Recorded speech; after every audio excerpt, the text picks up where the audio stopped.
Hola, buen día. Como les había comentado en los videos anteriores, hoy quiero referirme a lo que sucedió con el Tribunal Colegiado en materia del trabajo de tercer circuito aquí en Jalisco. Y voy a tratar de hacerlo rápido porque la verdad, sinceramente, cada vez que lo leo, analizo, me genera mucho malestar. Antes, permítanme comentarles que yo decía que es el amparo. Y buscando la definición de amparo, el amparo protege a las personas frente a normas generales, actos u omisiones por parte de poderes públicos o de particulares en los casos señalados en la ley, de amparo. ¿Por qué mi molestia con el Tribunal de Arbitraje de Colegiado? Porque en su sentencia, la cual nunca debió de emitir, es más, nunca debió de haber aceptado la solicitud que interpuso el Instituto de Pensiones por medio de sus abogados, pues al leerla y analizarla dije, puta, no tienes por qué darle entrada a la solicitud de amparo y resuelves como diciendo, pues ahí se va. Esta es una tesis del año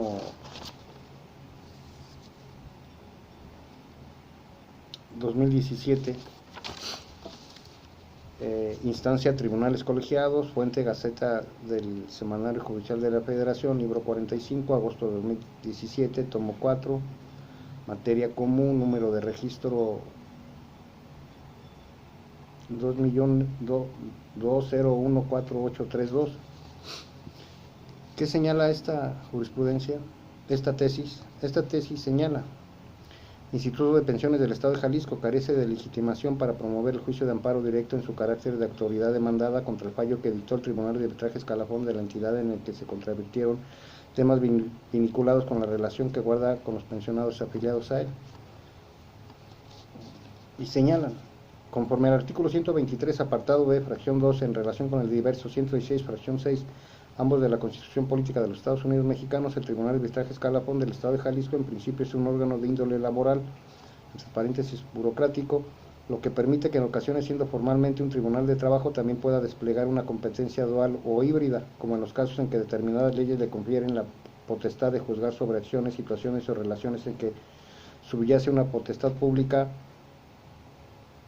o relación administrativa, como sucede cuando se reclame el otorgamiento de pensiones, que regularmente corresponde a la materia administrativa. Por su parte, el artículo 5, último párrafo de la Ley del Instituto de Pensiones de la entidad federativa mencionada establece que aquel órgano es competente para conocer de las controversias entre este como organismo descentralizado encargado de la prestación de seguridad social, como son las pensiones y prestaciones accesorias para los sujetos del régimen obligatorio.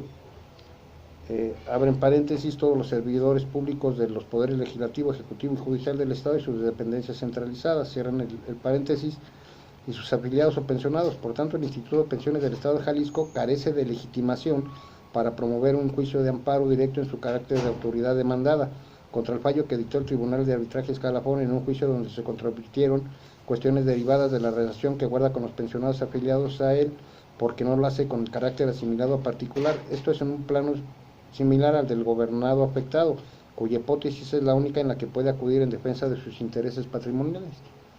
O sea, nunca tuvo el tribunal colegiado por qué darle entrada a la solicitud de amparo de pensiones. ¿Qué significa legitimación?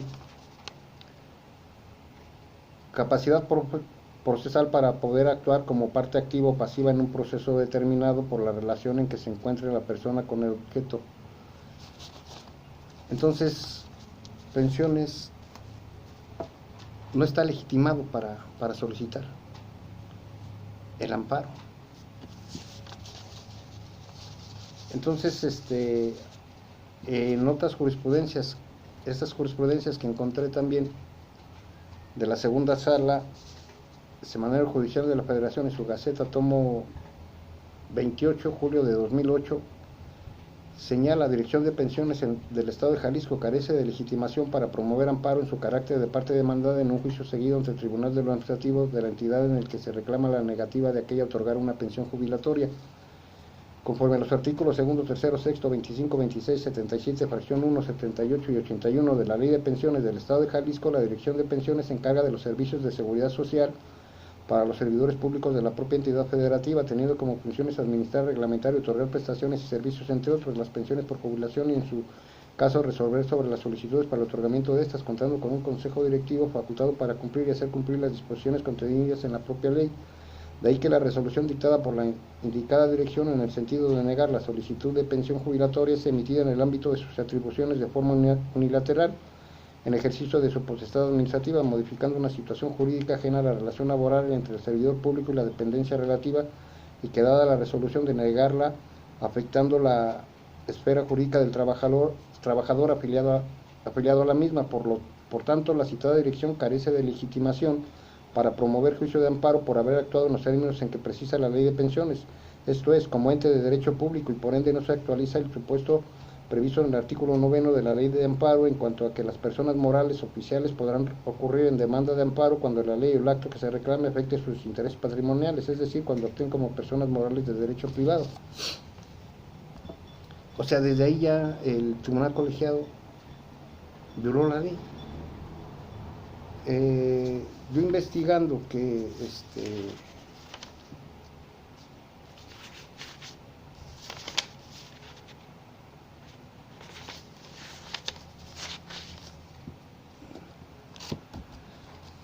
es una jurisprudencia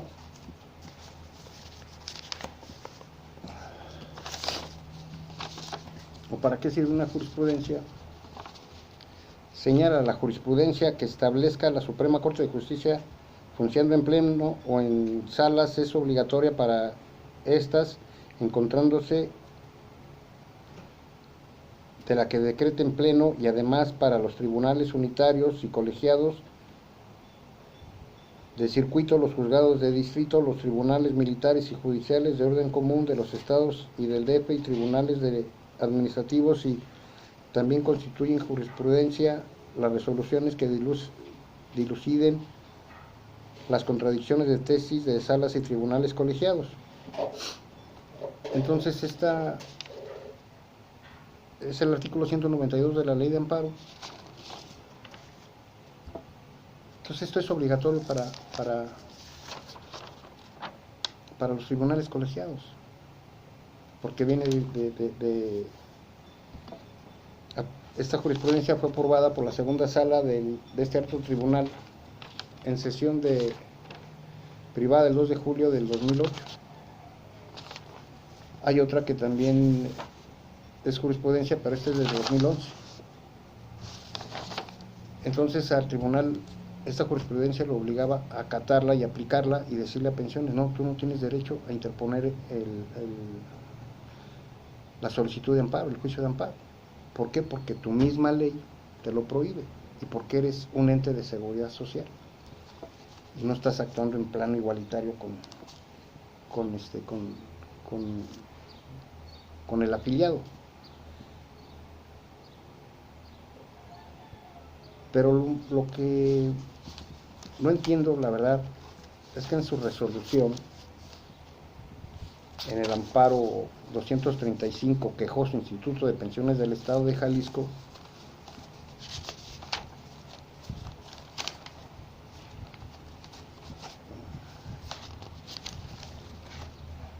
en el considerando séptimo, efectos del amparo, visto así el asunto, lo que procede es conceder al Instituto de Pensiones del Estado de Jalisco la protección constitucional solicitada para efectos de que la responsable deje insubsistente el laudo combativo y en uno nuevo dicte, apegándose a los lineamientos que se le indican, absuelva al Instituto de Pensiones del Estado de Jalisco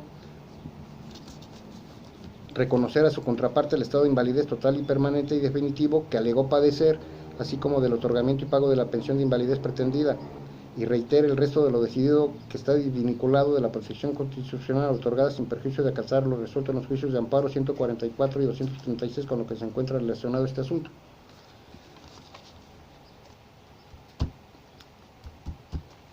Aquí el tribunal colegiado, en esta resolución ilegal que ni siquiera debió de haber resuelto, porque ni siquiera debió de haber aceptado la solicitud de amparo de pensiones, ellos se fundamentan en que el Instituto de Pensiones del Estado señaló que dentro del juicio de origen jamás se acreditó con el medio de convicción idóneo que el tercero interesado contara con una invalidez total permanente y derivada de un riesgo de trabajo, en razón de que no debe pasar desapercibido que para que se reconozca un riesgo de trabajo únicamente puede ser debidamente acreditado con la pericial médica, apercibiéndose de autos que el ciudadano no ofreció dentro del escrito de ofrecimiento de sus medios de convicción la prueba antes referida. La parte de los conceptos de violación de que se trata es fundada. Yo lo que tengo entendido y que incluso he investigado es que los peritajes se realizan cuando hay una controversia para demostrar quién tiene la razón. Yo nunca presenté ninguna controversia ni estuve en desacuerdo ni me inconformé con los dictámenes emitidos ni por el Ayuntamiento de Guadalajara ni por el Instituto de Pensiones del Estado, su dictamen de 2010-2016, ni por el de la Secretaría del Trabajo de 2017. Lo que más me causó molestia, ellos señalan una jurisprudencia, prueba pericial médica en el juicio laboral ofrecida por la parte demandada sobre el estado de salud del actor, no procede a aplicar medidas de apremio para lograr su desahogo. Yo nunca iba a presentar una prueba pericial. ¿Por qué? Incluso ellos señalan, después de que señalan la jurisprudencia y lo que establece ella, señalan, precisado lo anterior, se tiene que durante la etapa de tramitación del procedimiento laboral, el actor no ofreció como prueba de su parte la referida prueba pericial médica, lo cual se constata mediante la lectura de su escrito de ofrecimiento de prueba, visible de hojas 208 a 217, y tampoco la ofreció de manera verbal durante la etapa de ofrecimiento y emisión de pruebas de la audiencia de ley que tuvo verificativo el 10 de enero de 2018. Esto es lo que aconteció el 10 de enero de 2018 en la audiencia. Aquí qué fue lo que sucedió, que la abogada, mi abogada,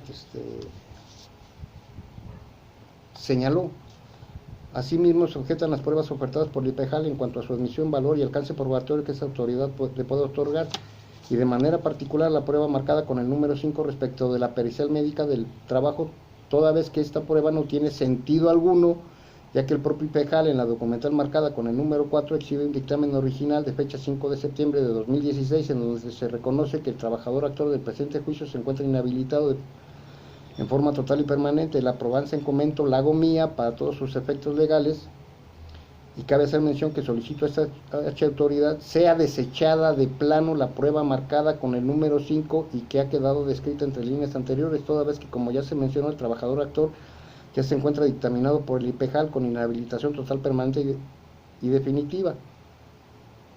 Y señala también la abogada, en estas manifestaciones que realizó, reconoce de manera expresa que los padecimientos que se han venido suscitando con el trabajador actor del presente juicio derivan de un riesgo de trabajo, mismo que ha sido calificado de esa manera por el propio instituto en comento, tal y como lo exige la ley para los servidores públicos del Estado de Jalisco y sus municipios, así como la ley del Instituto de Pensiones del Estado de Jalisco. Así mismo es menester señalar que con esta probanza que se ha hecho mía y que respecta a la documental marcada con el número 4 ofrecida por el propio Instituto de Pensiones del Estado de Jalisco, se acreditan todos y cada una de las prestaciones reclamadas en el escrito inicial de demanda, así como sus ampliaciones o modificaciones al IPEJAL. Asimismo se objeta la prueba marcada con el número 2, toda vez de que dicha documental no es la última en el juicio primero de lo civil bajo el número de expediente. Yo cuando terminó la audiencia le pregunté a la licenciada, oye, ¿y qué significa eso de hago mía la prueba? Lo que ella me explicó ampliamente, de lo que más me acuerdo es que ella me dijo, es que nosotros presentamos la copia certificada de este dictamen que ellos están presentando en original, y en el que ellos reconocen que fuiste valorado por ellos en la fecha 5 de septiembre de 2016, que ellos te declararon la inhabilitación total permanente, que es derivada de riesgos de trabajo, y con eso nosotros le estamos diciendo al tribunal, sobre esto tienes tú que dictar tu sentencia. ¿Por qué? Porque ellos la están presentando. ¿Para qué queremos una prueba pericial? Nosotros no la necesitamos porque no estamos inconformándonos con este dictamen. Si yo me hubiera inconformado aquí diciendo, ¿sabes qué? Me inconformo. Pues sí, pero nosotros nunca nos inconformamos. Entonces, es una confesión expresa que están haciendo ellos de decir, aquí está el dictamen en el que nosotros señalamos que está inhabilitado de forma total y permanente. Entonces no me explico la resolución de esta resolución, que ni siquiera debió de haber salido del tribunal colegiado. El tribunal acuerda, se tiene de la parte actora ofreciendo sus pruebas mediante lo que todos ofrecimos, y después señala en el punto 10, el tribunal de arbitraje escalafón, cabe señalar que hizo suya la prueba número 4 ofrecida por la demandada Instituto de Pensiones del Estado de Jalisco. Entonces, conforme a esto, y conforme a la ley de pensiones, y conforme a la ley del Instituto de Pensiones, y las leyes aplicables, el Tribunal de Arbitraje Escalafón condenó a Pensiones a que me diera la pensión al 100% por riesgos de trabajo.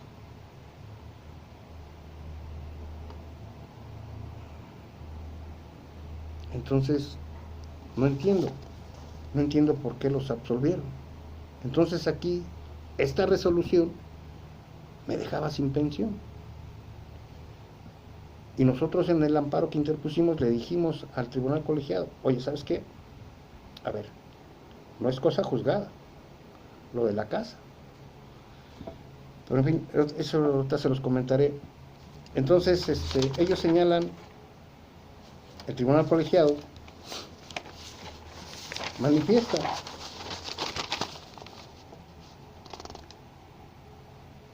no se desatiende que el actor aportó como pruebas diversos documentos. ¿Cuáles documentos se presentaron? Nada más consideró 3 para señalarlos aquí. La prueba documental del 18 de noviembre de 2010, suscrito por el doctor médico del trabajo Instituto de Pensiones del Estado de Jalisco, el cual se concluye que el paciente cursa con un estado de invalidez y permanente y definitivo desde 2003. Definitivo.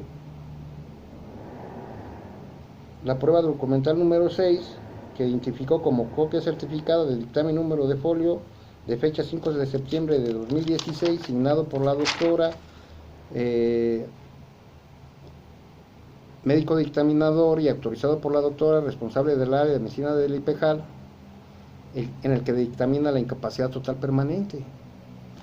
Y la documental, y ellos dicen que presentamos la documental número 8, consistente en el dictamen emitido por la Secretaría del Trabajo y Previsión Social. Entonces, pues menos entiendo.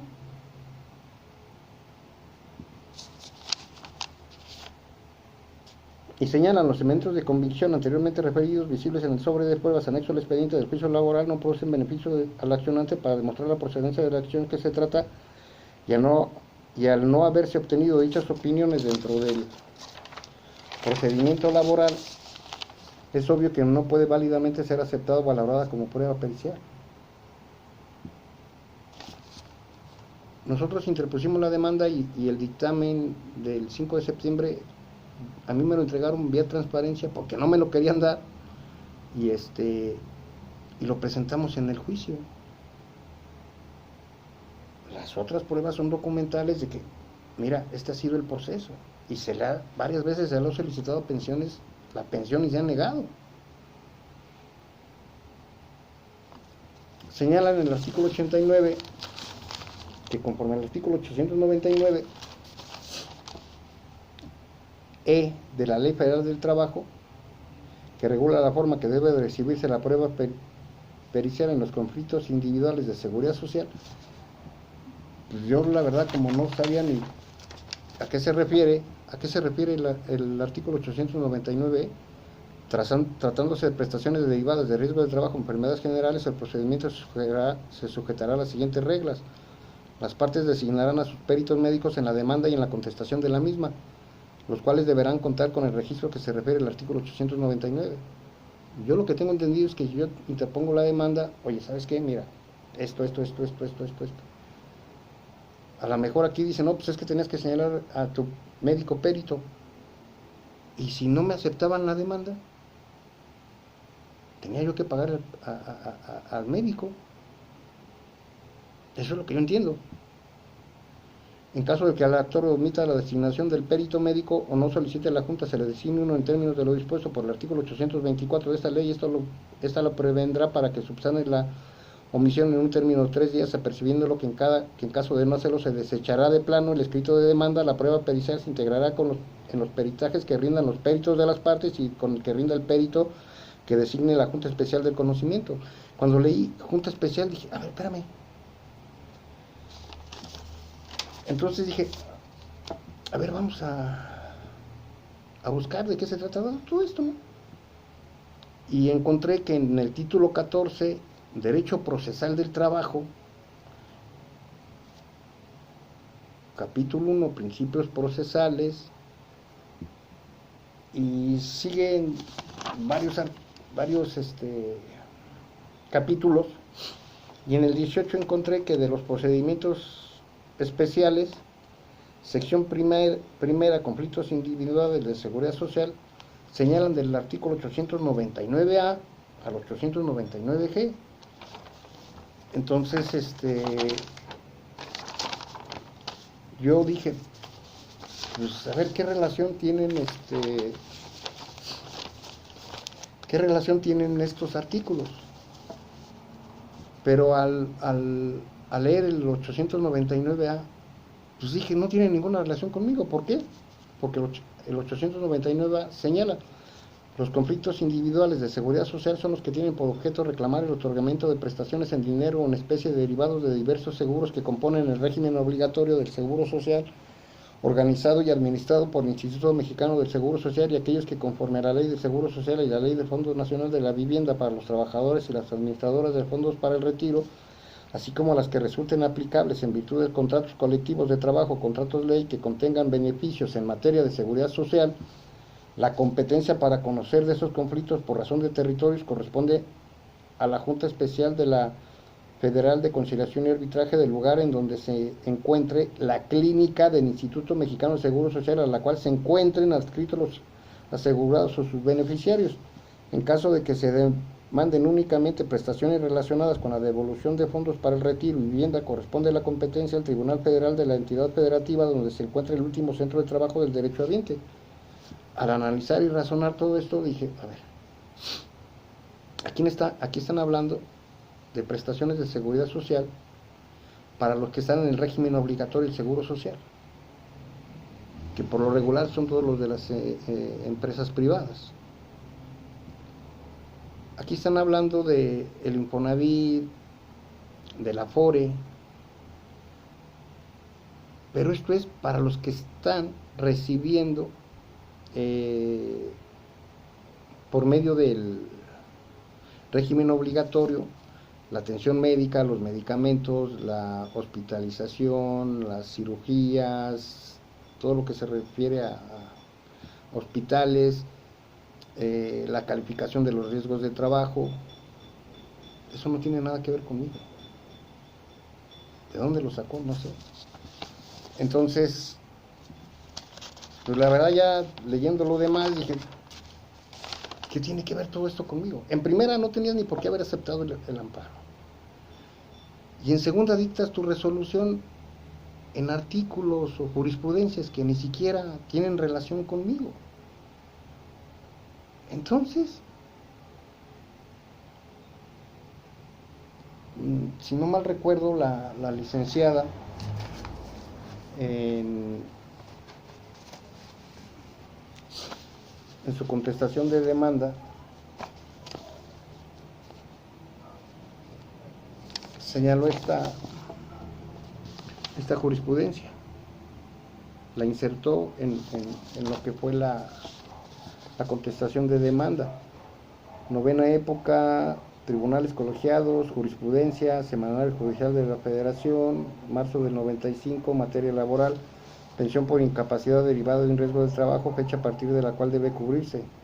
En la tesis de jurisprudencia publicada en la página 13 del Gaceta número 62 del semanario judicial de la Federación, correspondiente al mes de febrero de 1993, con la voz pensión por incapacidad derivada de un riesgo profesional, a partir de la cual debe cubrirse su pago, se establece que la pensión por incapacidad parcial o total debe cubrirse desde que se determina el grado de incapacidad, y eso acontece cuando, inciso A, el Consejo Técnico del Instituto Mexicano del Seguro Social emite resolución, o B, la autoridad laboral dicta el laudo respectivo.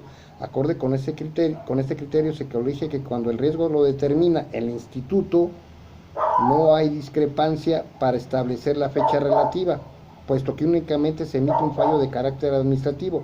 Sin embargo, la incertidumbre se presenta en el segundo caso, en el que puede existir más de un laudo con motivo de los juicios de amparo que se promuevan al respecto, hipótesis en la cual debe estarse a la fecha del primer laudo, porque es en donde se establece la existencia del riesgo, y en otro posterior solo se reiteraría esa conclusión o se estimaría inexistente la afectación orgánica relativa, situación que no daría lugar a la controversia de qué se trata.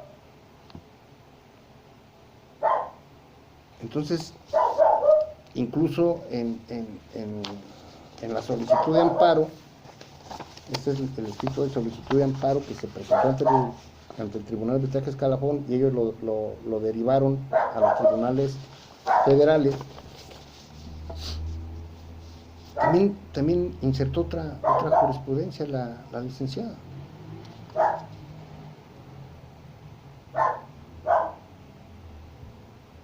Tribunales colegiados de circuito, tesis jurisprudencia, semanario judicial de la Federación, segunda parte, 1 de julio de diciembre del 90, laboral administrativa, pensión por invalidez, fecha a partir de la cual debe pagar el Instituto Mexicano del Seguro Social.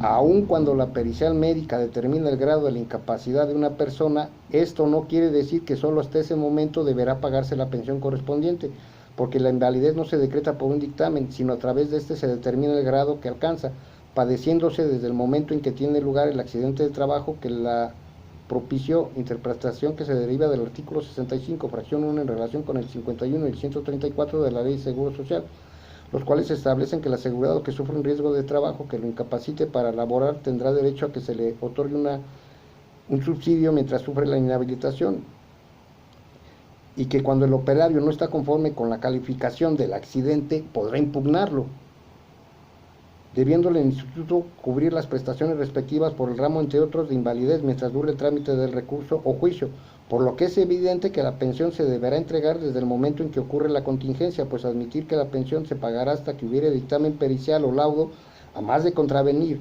a las disposiciones invocadas, redundaría en perjuicio económico del trabajador y en beneficio del instituto moroso, que dejaría de cumplir en todo un lapso que el mismo propició, el que dure el trámite relativo, con la obligación que le imponen esas normas. Ahora mi pregunta es, ¿por qué actuó así el tribunal colegiado? Yo he manifestado en los videos anteriores que pensiones viola las leyes, hace trampa, prostituye las leyes, porque ahora con esto yo digo, oye, ¿de qué se trata? Aquí el problema se me hace más grande, primera, porque tienen una persona, secretario, que es el que hace el proyecto, el magistrado al que está asignado tiene que revisarlo y después presentarlo en una sesión donde están otros dos magistrados. Y ninguno de los tres se dio cuenta, no se dio cuenta que ni siquiera deberían de haber aceptado la solicitud de amparo, que la tenían que haber desechado, como ellos dicen. decirle a pensiones, no, tú no tienes derecho a presentarlo, porque eres un ente de seguridad social. Lo aceptaron y resulta que resuelven con algo que ni siquiera yo tenía que hacer ni presentar. Y en un artículo de la Ley Federal de Trabajo que no tiene relación conmigo. Porque, insisto, no es relacionado con los servidores públicos del Estado de Jalisco, ni del gobierno estatal, ni de los municipales.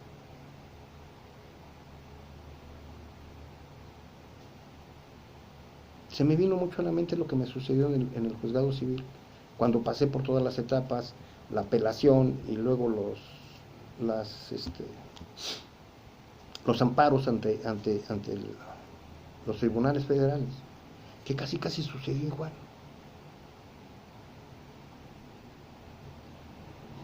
No quiero acusar a nadie, pero yo digo, no jueguen. O sea, lo único que había hecho bien el Tribunal de Arbitraje Escalafón, conforme a la ley del Instituto de Pensiones, conforme a la ley de pensiones del Estado, cuando era la dirección, ¿el tribunal colegiado me la quita?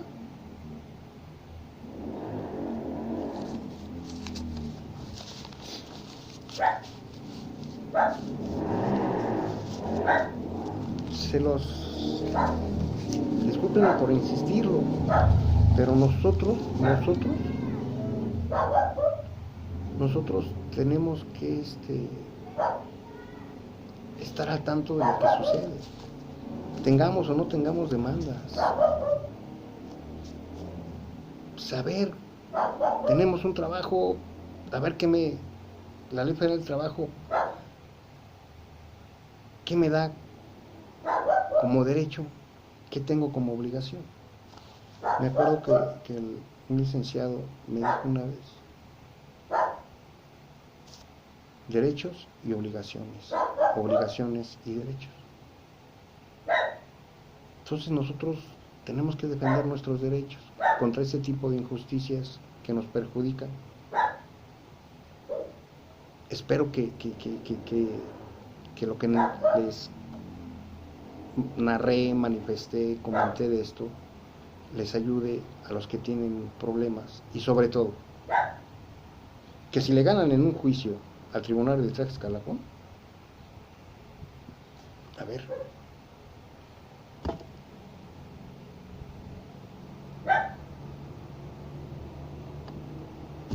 la verdad ya no sé qué decir, ya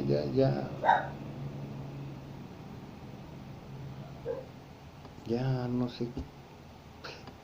Lo único que sé que ahorita en estos momentos, por voluntad de no sé quién, de pensiones, de alguien más arriba de pensiones, del tribunal colegiado,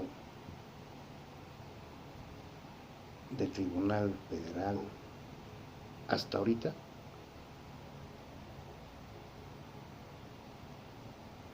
me han quitado todo por su voluntad.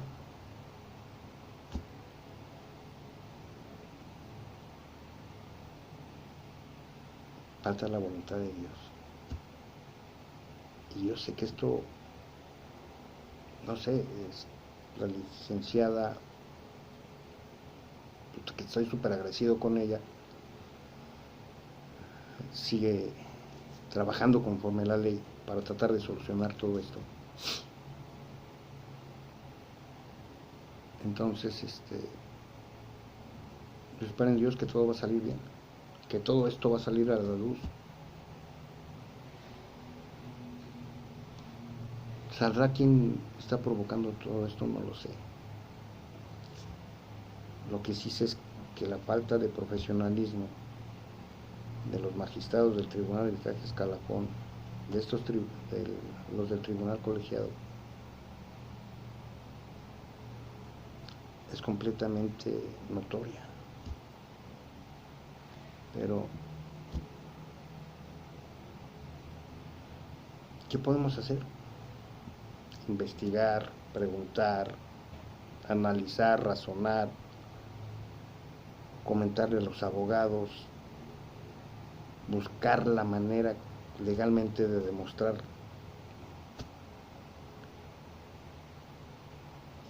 porque no importa que no tengamos una carrera. Yo creo que lo más importante es instruirnos y si tenemos una opinión expresarla y decirle, oye, espérame, a ver, no le entiendo a esto. Y si lo entendemos, oye, yo no estoy de acuerdo con esto, porque no es la realidad de lo que marca la ley.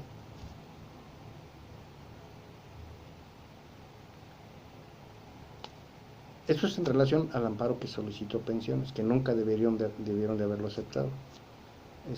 Ahorita enseguida hago el video de la resolución que emitieron en el amparo que nosotros interpusimos. Y se lo reitero,